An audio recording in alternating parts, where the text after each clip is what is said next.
Bismillahirrahmanirrahim. Subhanallah wa bihamdi adada khalqi wa ridha nafsi wa sinata arsy wa midada kalimati. Assalamualaikum warahmatullahi wabarakatuh.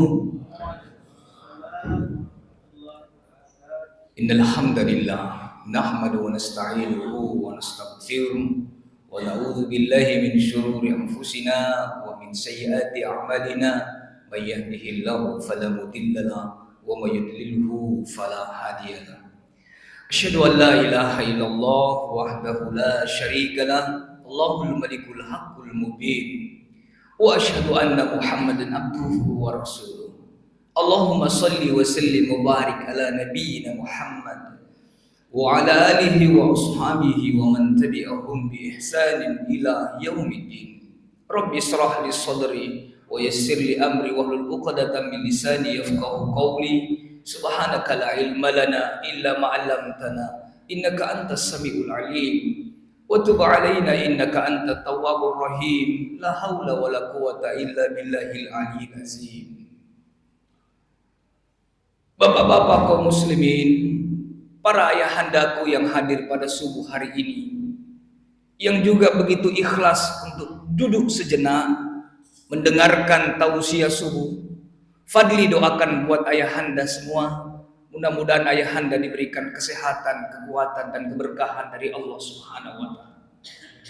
Ibu-ibu kaum muslimat, para ibundah juga yang ada di lantai 2 yang tetap tinggal mendengarkan tausiah singkat ini, Fadli juga doakan mudah-mudahan ibunda diberikan kesehatan, kekuatan dan umur yang panjang, bisa menyelesaikan Ramadan ini dan bertemu dengan Ramadan di tahun-tahun akan datang. Kepada ikhwan akhwafillah, saudara-saudaraku, adik-adik remaja yang saya banggakan dan saya cintai, dan juga kepada anak-anakku semua yang hadir pada subuh hari ini. Alhamdulillah, ini anak-anak dipilih oleh Allah Subhanahu wa taala. Banyak anak-anak seusia kalian sudah sahur langsung tidur nak. Kalian semua datang ke masjid berjamaah. Alhamdulillah. Subhanallah. Ustadz Fadli doakan buat kalian semua. Mudah-mudahan kalian tumbuh dalam ketaatan kepada Allah Subhanahu wa taala. Mudah-mudahan semua kalian kelak menjadi ulama-ulama besar dan insya Allah menjadi penghafal Quran. Amin. Ya Rabbal alamin. Kita tidak tahu dari mulut siapa doa itu Allah kabulkan. Makanya Rasul pernah berpesan kepada para sahabat, banyak-banyaklah minta doa kepada orang lain, karena kalian tidak tahu dari mulut siapa itu Allah kabulkan doanya. Bapak Ibu, saudara-saudaraku dan anak-anakku yang dimuliakan Allah Subhanahu wa taala. Alhamdulillah, tidak ada kata yang paling pantas kita ucapkan dan tidak ada kalimat yang paling indah untuk kita rangkai selain bersyukur kepada Allah Subhanahu wa taala. Alhamdulillahirabbil alamin. Alhamdulillahirabbil alamin. Kita masih diberikan umur yang panjang, alhamdulillah. Masih diberikan kesehatan oleh Allah. Masih diberikan kesempatan. Sekarang kita sudah berada di hari ke-8. Ya, hari ke-8 kalau tidak salah ya. Hari ke-8 dalam bulan suci Ramadan. Itu berarti 7 Ramadan telah berlalu. Kita berharap dan berdoa kepada Allah, mudah-mudahan 7 hari yang telah berlalu Allah Subhanahu wa taala menerima seluruh amal-amal ibadah kita, dan Allah mengampuni seluruh dosa-dosa dan kesalahan kita di hadapan Allah Subhanahu wa taala. Alhamdulillah. Kalaulah saya katakan ada orang yang paling pantas bersyukur, Pak, bapak-bapak semua ini, ibu-ibu yang di atas, saudara-saudara ikhwan akhwafillah dan anak-anakku semua yang paling pantas bersyukur kepada Allah. Kenapa? Karena kita semua ini yang telah dikabulkan doa-doa kita oleh Allah. Allah telah mengijabah doa-doa kita. Apa buktinya? Apa buktinya, Pak? Saya yakin bapak-bapak, ayahanda dan ibunda di akhir Ramadan tahun kemarin, bapak ibu semua berdoa kepada Allah, ya Allah, panjangkan umurku bisa bertemu dengan Ramadan tahun depan. Saya yakin itu semua doa yang kita panjatkan kehadirat Allah. Dan dengan izin Allah, Allah kabulkan doa itu, Pak. Allah masih berikan kita kesempatan hidup. Allah masih berikan kita kesempatan untuk bisa bertemu dengan bulan suci Ramadan. Alhamdulillah. Kalaulah juga ada orang yang paling pantas bersyukur, Pak, saya orang yang paling pantas bersyukur kepada Allah. 2021, Pak, dada saya dibelah. Dada saya, Pak, dibelah dari bawah tenggorokan saya ini sampai ke perut. Dada saya dibelah, Pak, tulang rusuk saya digergaji. Jantung saya dikeluarkan di atas meja dan katup jantung saya diganti dengan katup besi mekanik. Saya operasi, Pak, bypass di rumah sakit Harapan Kita Jantung. Kenapa? Kalau bahasa kampung, Pak, saya kena penyakit jantung bocor dan cairan sudah masuk ke dalam jantung saya dan sudah bengkak. Kalau rongga jantung ada dua, Pak, rongga jantung yang normal begini besarnya, yang satu begini, Pak, karena sudah masuk cairan. Sehingga dokter katakan waktu saya periksa, dibilang parah sekali. Tidak ada mentomina karena tidak ada, langsung parah sekali. Apa yang harus saya lakukan? Operasi. Saya bilang, operasi apa? Dada Bapak dibelah. Nanti tulang rusuk Bapak juga dibelah. Nanti diganti katup. Tak bangka tonjak, Pak. Berapa persentase selamat orang dioperasi begini? Dia bilang, dokter 95%. Dia bilang, alhamdulillah. Bismillah. Saya ditanya, katup Bapak mau diganti apa? Saya bilang, yang ada apa? Ada 3. Katup babi, katup sapi, katup mekanik. Dia bilang, kalau katup sapi dengan katup babi, Pak, Bapak dipasangi itu ada pro konsnya. Bapak tidak akan minum obat. Tidak akan minum obat seumur hidup. Tetapi setiap 10 tahun dibelah lagi, diganti lagi. Dah. Terus kalau mekanik tidak akan dibuka-buka lagi seumur hidup, tapi Bapak juga minum obat seumur hidup. Bismillah, saya bilang.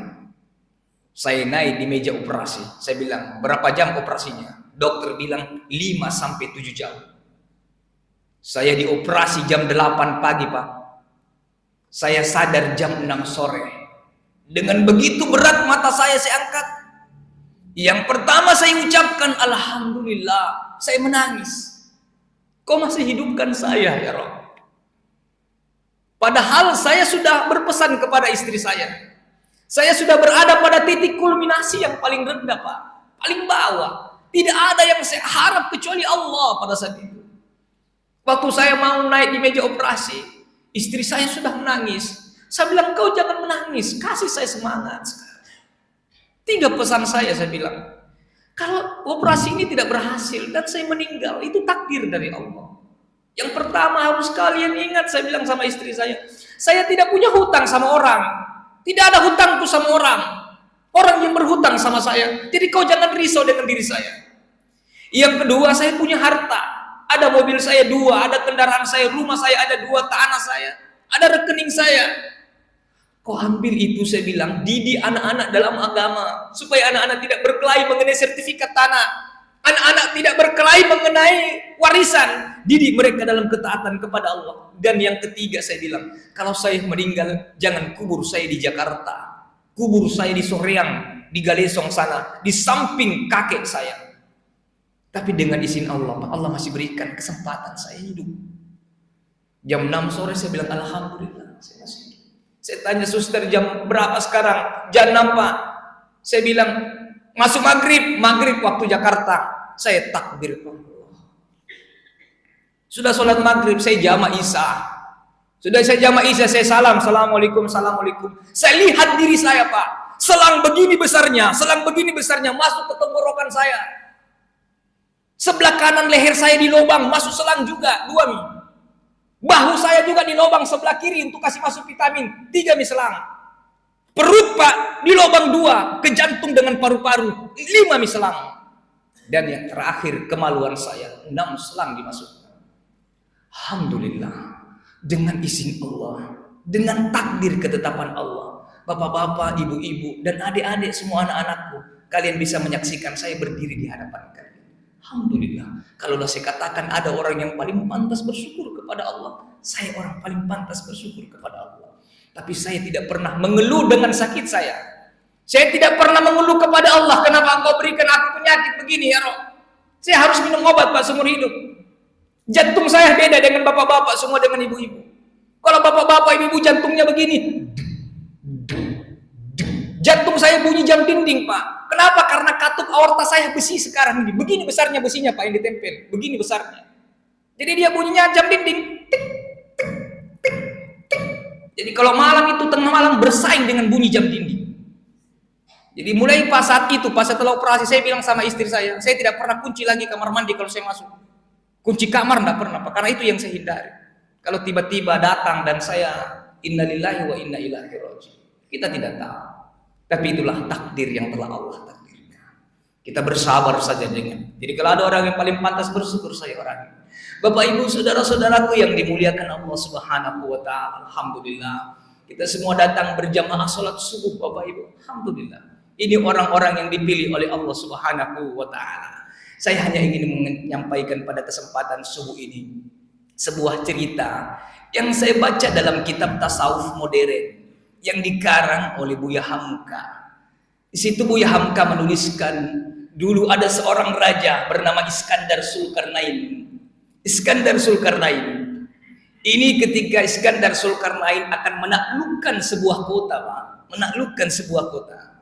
Pagi hari dia briefing kepada pasukannya.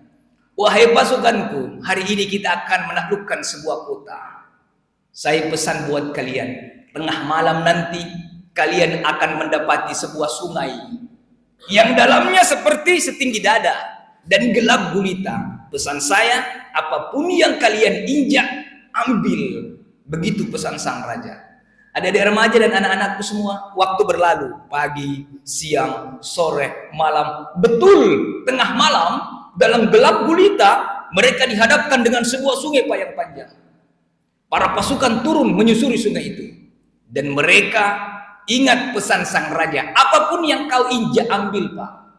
Tapi di sini pasukan terbagi 3. Pasukan yang pertama Pak, karena dia injak, sakit kakinya, dia merasa berdarah kakinya, sehingga apa yang dia katakan, deh, tolong kamu mau diambil ini, saya saja enggak usah diambil, berdarah nih kaki. Kira-kira begitu bahasanya golongan pertama, sehingga tidak ada yang diambil. Golongan kedua, ketika dia injak, sakit kakinya, berat sebetulnya Pak dia mau ambil, tapi karena perintah, ambil tonji, sekedar penggugur kewajiban, sedikit saja Pak diambil, dia masukkan ke dalam kantongnya, karena gelap gulita. Golongan yang ketiga, setiap yang dia injak dikasih masuk di kantong bajunya, dikasih masuk di kantong celananya, diambil karung dalam keadaan gelap tidak nampak itu apa yang diambil, dikasih masuk di karung, dikasih isi pelana kudanya dalam keadaan gelap gulita. Sehingga ketika dia berjalan lewat sungai itu, golongan pertama dengan kedua Pak ketawai, nah karena sisa-sisaan itu, tolo kamu mako batalana itu. Tapi golongan ketiga tidak peduli karena ini perintah sang raja. Matahari terbit di ufuk timur. Raja kembali berikan briefing kepada pasukan. Sekarang keluarkan semua apa yang kalian ambil semalam. Golongan pertama Pak tidak ada yang dikeluarkan karena memang tenanya nalle. Golongan kedua Pak diambil dari dalam bajunya, dia buka ternyata bongkahan emas. Menyesal dia Pak. Kenapa? Karena hanya bongkahan kecil yang diambil. Sempat tonjin karena bersyukur karena pikir untung ada ambil daripada yang sebelah tidak ada sama sekali. Dia buka golongan ketiga Pak, dia kasih keluar dari bajunya, celananya, karungnya, pelana kudanya, ternyata bongkahan emas. Begitu bahagianya golongan ketiga, begitu senangnya golongan ketiga. Apa kata Buya Hamka? Apa dibalik daripada cerita ini? Kata Buya Hamka, demikianlah kalian akan melewati bulan suci Ramadan. Dan manusia terbagi 3. Ada orang sama sekali tidak mengambil keberkahan dengan Ramadan. Yang kedua, ada orang hanya mengambil ala kadarnya keberkahan itu. Dan yang ketiga, ada memang orang bersungguh-sungguh mengambil keberkahan Ramadan itu. Siapa golongan pertama yang tidak mengambil keberkahan? Pak, Ramadan mereka tidak puasa. Malam-malam Ramadan mereka tidak berdiri untuk beribadah kepada Allah Subhanahu wa taala. Sehingga inilah yang Rasul sampaikan, ragima anfu. Sungguh celaka. Siapa yang celaka ya Rasul? Mereka yang masuk Ramadan, keluar Ramadan, dosa-dosanya Allah tidak ampuni. Anak-anakku semua, Ramadan siangnya penghapus dosa, malamnya pun penghapus dosa. Man shoma ramadhana imanan wa ihtisaban wa man qama ramadhana imanan wa ihtisaban. Apa janji dari Rasul, dari Allah? Ghufira lahu ma taqaddama min dzambi. Puasa kau di siang hari Ramadan, kau sholat di malam-malam Ramadan, dosa-dosamu yang telah lalu diampuni oleh Allah Subhanahu wa taala. Itu golongan pertama, Pak, tidak mengambil keberkahan. Golongan yang kedua ala kadarnya, Ji. Puasa tapi tidak sembahyang. Ada yang begitu. Tapi tidak ada di jamaah di sini. Di masjid lain dia ada. Dia puasa tapi tidak sembahyang. Dia puasa tapi tidak pergi sembahyang tarawih. Pergi pala-pala po baracung. Pergi ribut-ribut apa segala macam. Tapi puasa tahun itu puasa tahun. Tapi begitu ini puasanya, bukan sampai 30 hari. Hari pertama, kedua, Ji. Hari ketiga merokok itu di tengah jalan. Minum es cendol siang hari. Masuk makan coto, tutup muka, tapi kaki itu kelihatan, bos. Ada yang begitu, ada, tapi tidak ada jamaah di sini, alhamdulillah. Itu mereka yang mengambil keberkahan ala kadarnya. Tapi golongan ketiga yang bersungguh-sungguh memang, masya Allah, mereka puasa siang harinya, menjaga hal-hal yang bisa menggugurkan pahala puasanya. Malam-malam harinya mereka qiyamul lail, mereka sholat tarawih, alhamdulillah. Makanya juga selalu saya ingatkan adik-adik remaja, buat anak-anakku semua, kuatkan dirimu untuk sholat tarawih. Kenapa? Di Ramadan tompi itu ada tarawih. Di luar Ramadan tidak ada tarawih. Biar kau cari di Daya, di Maros, di Baru tidak kau dapat tarawih. Ramadan tompi, jadi pergunakan kau sebaik-baiknya itu malam-malam tarawih. Dan kadang juga saya ingatkan buat anak-anakku semua, adik-adik remaja. Ada tong itu Pak adik remaja biasa sebagian, tapi bukan kita orang remaja di sini, di masjid lain, Ji. Itu kalau sudah sembahyang tarawih, sudah sholat tarawih, langsung keluar di masjid. Tidak sembahyang witir, Ki. Ada yang begitu, Pak. Padahal itu menyelisihi sunnah. Menyelisihi sunnah, nah. Kalau orang sholat tarawih, kata Rasul, tuntaskan sholat malammu bersama imam. Pahalanya seperti semalam suntuk kau sholat sunnah. Kalau kau tidak sholat witir, tidak sempurna, kata Rasul. Dan itu menyelisihi sunnah. Apa yang harus kita lakukan? Sholat witir bersama imam. Buat anak-anakku ya. Terus Ustaz, kalau mau kau sholat tahajud, enggak apa-apa aja sholat tahajud. Kau sholat tarawih mi, sholat witir mi, enggak apa-apa sholat tahajud. Kau bangun tahajud sebentar, tapi tidak usah mi witir. Kenapa? Kata Rasul, la witrona fi laila. Tidak ada 2 witir dalam satu malam. Jadi silahkan saja. Ini jadi persoalan, cepat datang keluar. Ditanya, kenapa kau keluar? Nah bilang, anu Ustaz, bakso habis ke sebelah. Bakso aja nak perhitung kembatan aja. Jangan nak, tuntaskan dulu isi Ramadan ini yang penuh dengan keberkahan, dengan qiyamul lail nak. Kalau kau tidak sholat tahajud nak, tapi sudah mau kau sholat tarawih dengan witir, qiyamul lail namanya itu. Karena tahajud Pak dengan tarawih sama di qiyamul lail. Ustaz, saya berakak tahajud. Kalau kau berat tahajud, sudah tarawih saja, di witir saja. Sudah tarawih witir, sudah qiyamul lail itu. Selesai persoalan. Yang jadi persoalan, kau tidak sholat witir, tidak tahajud, tomo kau juga. Rugi kok. Iya. Kita tidak sholat witir, tunggu nanti tunggu nanti tahajud. Guru saya bilang, adakah yang menjamin kau hidup sebentar? Tidak ada yang menjamin. Tidak ada yang menjamin, tidak sempurna qiyamul lailmu. Selesaikan witirmu dulu. Ini buat nasihat buat anak-anakku semua ya, buat adik-adik remaja, usahakan. Kalau imam itu enggak lama aja, apalagi imam tak bagus suaranya. Enak dong itu sampai tarawih Pak, kalau bagus suaranya. Tidak terlalu lama juga, enak itu. Pernah tau dulu pergi ceramah hampir 1 jam itu sampai tarawih, 1 jam itu orang berdiri. Tidak ada lagi masalah ya punah bahasa-bahasa singkat mana ini masih anak muda aja. Mau aku 2 jam oke. Tapi orang tua di belakang pun baru 2 menit mikir mekalan tuna Pak. Enggak bisa nih berdiri. 1 jam sandar nih kurang begini. Dia diperhatikan tongi. Jangan kau juga terlalu lama sujud. Kalau ada orang sakit mata anak, influenza, jatuh semua itu kodong ingusna sih. Jadi diperhatikan. Imam tak bagus. Ini jadi anak-anak juga semangat untuk pergi syarat tarawih. Nah karena Ustaz nggak mau sembahyang di situ di masjid. Nah kenapa? Nah kenapa iman nasallu nak kering? Nasis saja Tidak ada masalah nah. Masa sholat tarawih cuma 25 menit kau tidak sanggup? Kau nonton YouTube, kau pergi main bola Ramadan 1 jam 2 jam, tahan jago. Ayo semangat beribadah. Jemput keberkahan Ramadan ini ya. Qiyamul lail, puasa, jangan lupa perbanyak sedekah juga. Salah satu program Rasulullah di dalam bulan suci Ramadan, di antara 5 program, Rasul paling dermawan di dalam bulan suci Ramadan. Yuk kita bersedekah. Ibu-ibu, para ibunda yang ada di atas, kalau tiap hari kan diumumkan itu biasa, yang bawa kue. Biar tidak diumumkan nama, tiap hari mati. Bawa jalan kote 10. 10 mau jalan kote. Tiap hari. 10 ini yang makan di jalan kote tak. Kan ini 10 puasai. Nggak tahu mami kalau tidak puasa ya. Kan 10 ini puasai. 10 namakan jalan kote tak. Pahalanya 10 orang yang puasa ini diberikan sama ibu. Yang bawa buka puasa. Dan pahalanya orang berpuasa, kata Rasul, tidak dikurangi sedikit pun. Bawa mati tiap hari. Ustaz, ada tuh yang selalu ceritain, kita bilang jalan kote terus. Biarkan nih. Bawa saja. Karena tuh memang orang begitu, jalan kote mesin. Jalan kote mesin. Pas ditanya, apa kita bawa? Nah bilang panada. Sama. Jalan kote panada sepupu 1 kali ji. Sama ji. Nggak usah, silahkan saja bawa ibu. Ya, bawa. Tapi ingat juga buat ibu-ibu semua ini. Kalau beli pak buka, jangan juga terlalu banyak untuk dimakan di rumah. Terkadang semua mau dibeli. Pisang hijau, dadar mie, kue manis mie, kue lopis mie, ya jalan kote, panada, onde-onde. Nah dulu 1 jananya. Nah itu kalau orang buka pak, 1 gelas air, 1 biji kue kenyang maki itu. Betulkah? Yang lain sisa mie. Mubasyir mie.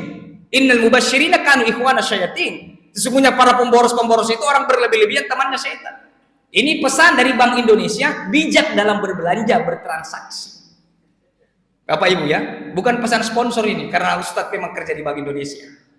Bapak Ibu, saudara-saudara yang dimuliakan Allah Subhanahu Wa Taala, ayo kasih masuk celengan. Di sini masjid tak sudah pakai mikris, yang sistem barcode kalau masuk kota amal. Nanti gini saya jelaskan ya. Ini salah satu produk, salah satu sistem yang dikeluarkan oleh Bank Indonesia, namanya KRIS. Quick Response Indonesian Standard. Pembayaran digital pak, pakai barcode. Masjid, di rekening mana masjidnya, minta ke masjid itu, ke bank itu, bikinkan barcode. Untuk setiap orang bersedekah pak, tidak usah dipakai tunai, cukup di scan. Jadi bikin saja 2, siapa tahu ada yang mau tunai silakan. Yang mau scan juga silakan.